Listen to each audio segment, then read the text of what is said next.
ଜାଗରରେ ତୁମ ପାଇଁ ହେବି ଉଜାଗର ମନବାଞ୍ଛା ପୂର୍ଣ୍ଣ କର ହେଭଳା ଶଙ୍କର। କେଉଁ ନାମେ ଡାକିବି ତୁମକୁ କେତେ ଯେ ନାମ ତୁମର କେତେ ଯେ ଅବତାର ଦୁଃଖୀର ଦୁଃଖ ଦୂର କର ଏତିକି ମାଗୁଣି ମୋର। ତୁମ ପାଖେ ନଥାଏ ପାତର ଅନ୍ତର ଦେବତା ହୁଅନ୍ତୁ ଅବା ଅସୁର ସଭିଙ୍କ ପାଇଁ ଖୋଲା ଥାଏ ତୁମ ହୃଦୟ ଦ୍ୱାର। ବାସୁକୀକୁ କରିଛ ଗଳାର ହାର ବସ୍ତ୍ର ଯେ ତୁମର ବାସଛାଲ ଗଭୀର ଚନ୍ଦନ ଶୋଭା ପାଉଛି ଜଟାରୁ ଗଙ୍ଗା ଝରୁଛି ଧାର ଧାର। ପାର୍ବତୀଙ୍କୁ ଦେଇ ଅଧହଂସ ହେଲ ଯେ ଅଧ ନାରୀଶ୍ୱର କେଉଁ ନାମେ ଡାକିବି ତୁମକୁ କେତେ ଯେ ନାମ ତୁମର କେତେ ଯେ ଅବତାର।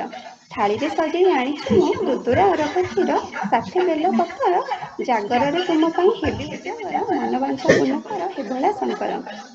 ମୁଁ ଯେ ଅଜ୍ଞାନୀ କିଛି ତ ଜାଣିନି ଭୋଳା ଶଙ୍କରଟିଏ ଯଦି ମୋ ଲେଖାରେ କିଛି ତ୍ରୁଟି ଥାଏ ଆପଣମାନଙ୍କ ସଦ୍ବୁଦ୍ଧିରେ କ୍ଷମା କରିଦେବେ। ଧନ୍ୟବାଦ।